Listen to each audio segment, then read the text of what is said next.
바람이 불어온 그 밤에 꺼진했던 조각들이 난 떠올라 순간에 falling down 감추려 애썼던 마음 다 들킬까봐 도망가버렸지. Não é raro as famílias estabelecerem rotinas, criarem hábitos que vão se repetindo de geração em geração e que, nos pequenos detalhes, revelam o papel social de cada indivíduo no ambiente familiar. É interessante quando a gente observa hábitos como os hábitos das refeições dentro das residências. Sejam essas residências de famílias mais humildes, residências de setores das camadas médias ou daquelas famílias muito abastadas. Sempre há rotinas estabelecidas, como horários nos quais é servido o café da manhã, ou os momentos nos quais o almoço é colocado à mesa, ou mesmo o que é que se come na hora do jantar, na hora do almoço, no desjejum. A posição em que cada membro da família senta à mesa são costumes estabelecidos e que nem sempre as pessoas sabem bem o porquê, nem a função que cumpre cada um desses costumes. Neste vídeo de memórias, o jornalista Carlos Batalha nos fala acerca dos hábitos à mesa de sua família. Observando atentamente o seu depoimento, é possível chegarmos a conclusões antropológicas a respeito das relações familiares e do modo como as pessoas se alimentam e se relacionam. Vamos acompanhar esse depoimento que o jornalista Carlos Batalha nos oferece de uma família da camada média baiana na metade do século XX e que nos deixa muitas lições. Bom, a de vereador, como ele disse, eu era criança, não conhecia, mas sei que era o suficiente para o sustento da família. Embora minha mãe, à época, também fosse bancária, né? Minha mãe foi Miss. Minha mãe foi Miss bancária e foi convidada, isso em 1952, para ser candidata a Miss Bahia. O velho foi que não deixou, porque meu pai começou, a diferença de meu pai com minha mãe, de 18 anos de idade, 18 anos. Minha mãe tinha 13 anos, vê que velho. Hoje ele era processado. Pedófilo, como se diz na linguajar, ele cevou a menina. Aí onde tinha essa que foi escrava, Maclina, que eu lhe falei que era a babá dela. Minha mãe com 13, aí a Maclina já tinha 23 e tal, tomava conta dela. E meu pai que dava... Você sabe qual era a brincadeira favorita da minha mãe? Pegar uma bola, botar debaixo do braço e jogar com os moleques no meio da rua. Aí meu pai proibia.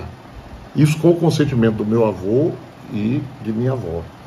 Aí esperou minha mãe completar 18 anos e casou, né? Então, ela entrou no Banco Mercantil Sergipense, que foi ele que conseguiu, tal, começaram a trabalhar, e meu pai, vereador. Muito bem. Aí tivemos esse período de 64 a 68, essas agruras todas que eu lhe contei. E a partir de 68 que a vida melhorou. Funcionário Público Federal, meu pai muito bem, e aí foi galgando o carro. Era o antigo IAPC, que depois virou INSS, né? Aí ele chegou a cargos de chefias, de diretorias e tal, né? E minha mãe na Câmara, ela entrou como uma funcionária normal, comum, foi galgando também, uma excelente taquígrafa.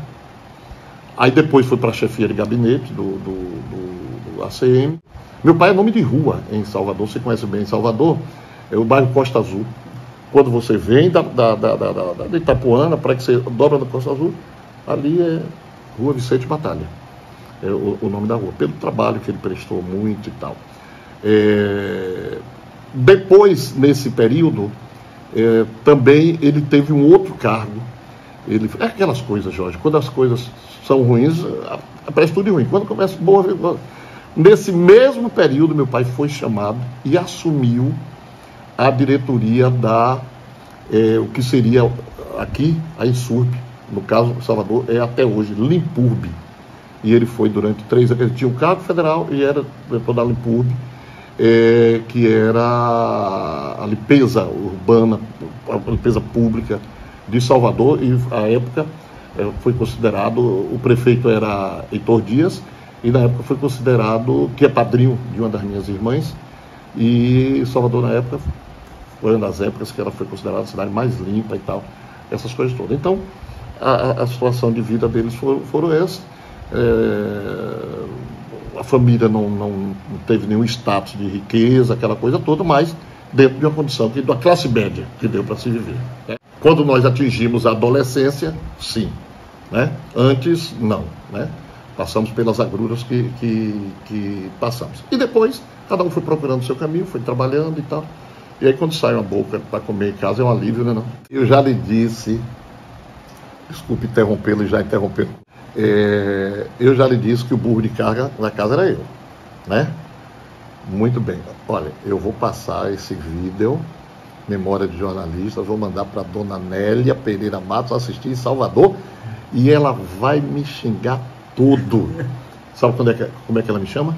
Você é descarado! Você é descarado com o sotaque baiano, né? Aí, depois dela passar essas agruras todas, tal, ela resolveu dizer assim, eu vou descansar um pouquinho e tal. Trabalhava na rua, aquela coisa toda. Minhas irmãs estudavam pela manhã, todas. Eu estudava à tarde.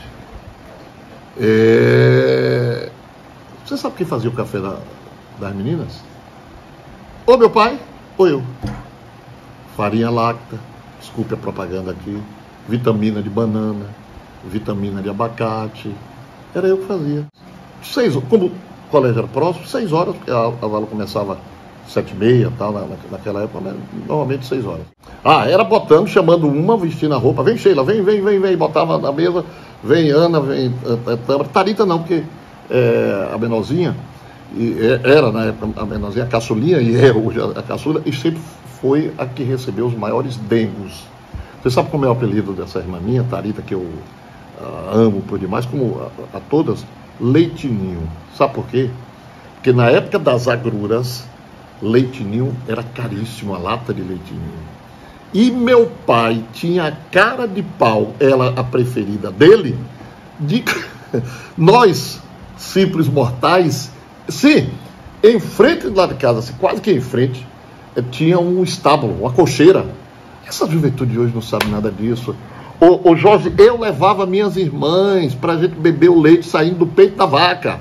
O cara tava lá ordenhando a vaca e a gente bebendo aquele leite delicioso, né? Quentinho.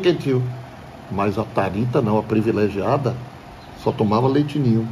Aí meu pai, quer dizer, ele não pensava à época que isso poderia criar trauma, ferir um dos filhos, né? Ele dizia, olha, a lata de leite ninho é só para Tarita. Meu irmão, e quando ela passou no vestibular de medicina, ela passou no vestibular hoje. No outro dia ele já passou a tratá-la como doutora. O leite ninho é para doutora, o leite ninho é para doutora, o leite ninho é para doutora.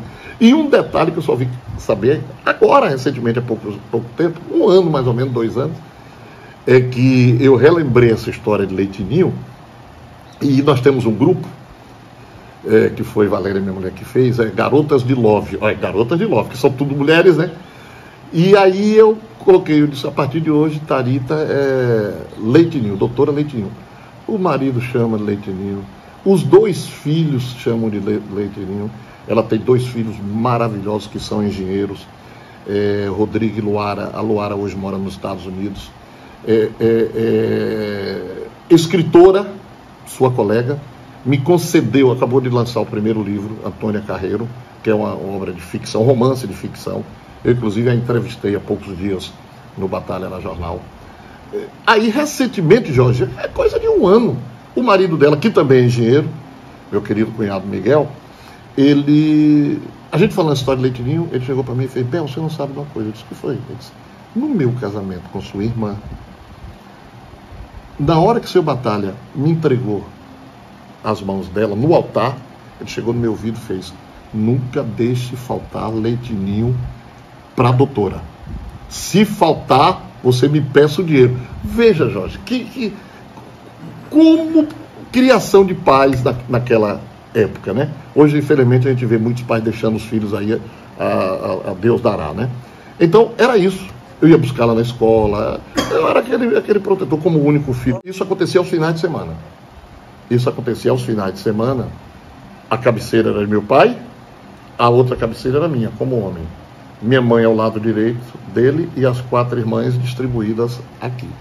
Meu pai tinha uma mania que eu cultivo até hoje, de vez em quando eu me esqueço. Praticamente obrigar que a gente comesse banana.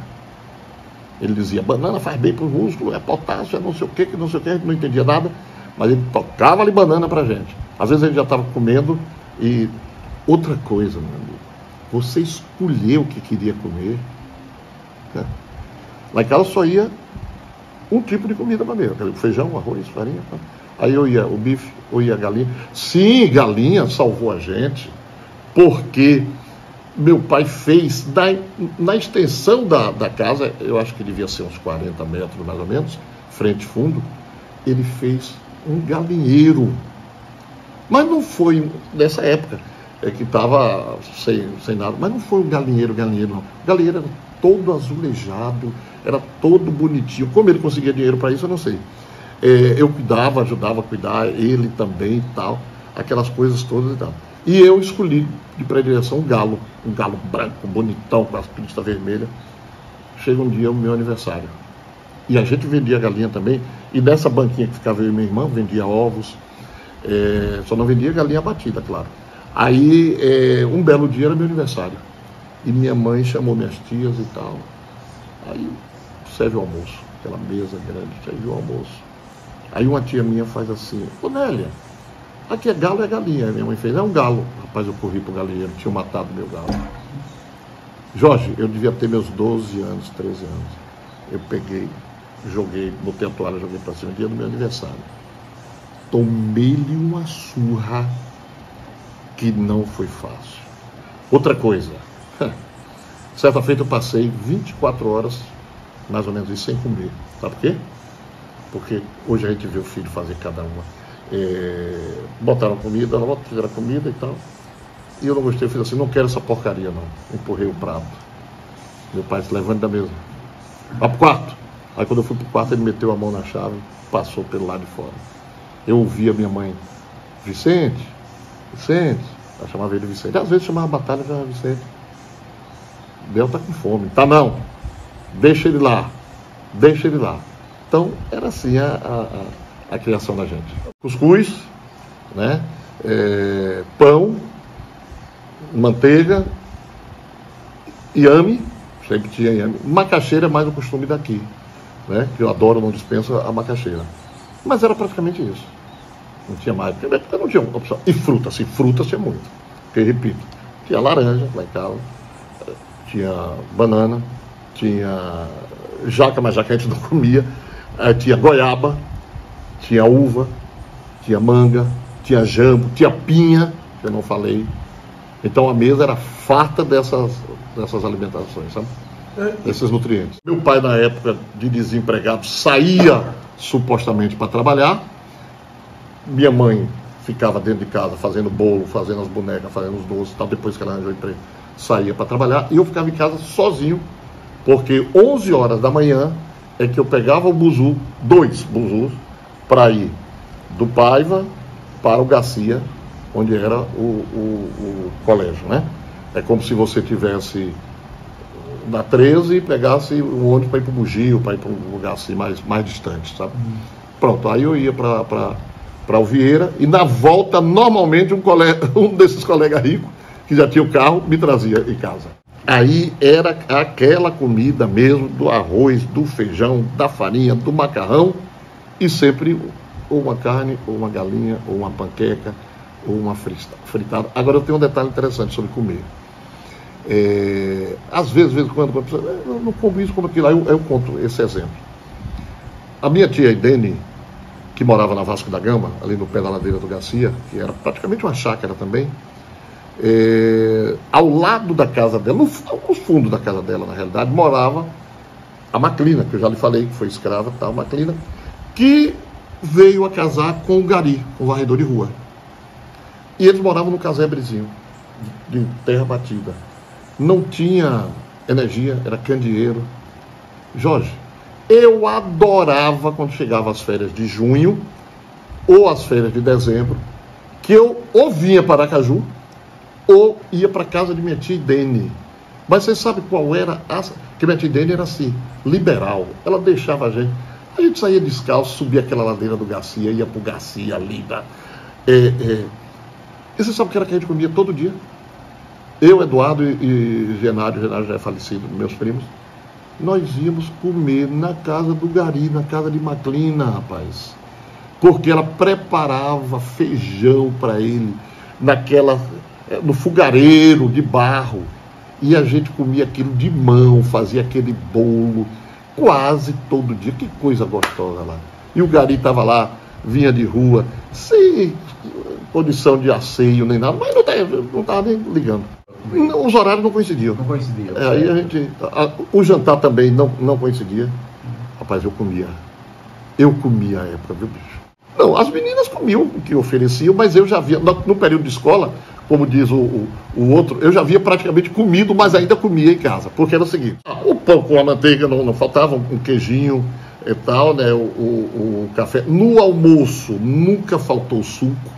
Nunca faltou o suco. E à noite, normalmente, à noite, eu jantava o almoço. Eu nunca gostei muito de café. Nunca gostei muito. Tomo ainda um pouquinho, peguinho de leite. Puro eu não tomo, porque me dá azia e tal. Mas eu aproveitava o almoço. Sempre minha mãe dizia, guarda para bem o almoço. Aí já ficava aquele prato com feijão, com arroz ali e tal de farinha.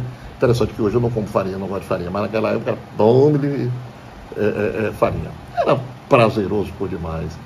Ô Jorge, esses meninos de hoje que ficam aí no videogame, que videogame?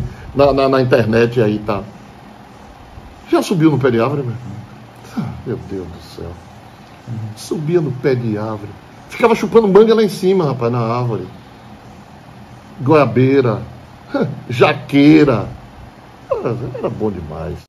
Em 78 eu fui dos primeiros a trabalhar na TV Atalaia, quando a TV Atalaia foi inaugurada, tanto fazendo o programa de esportes, como sendo jurado do programa de Reinaldo Moura aos sábados à tarde.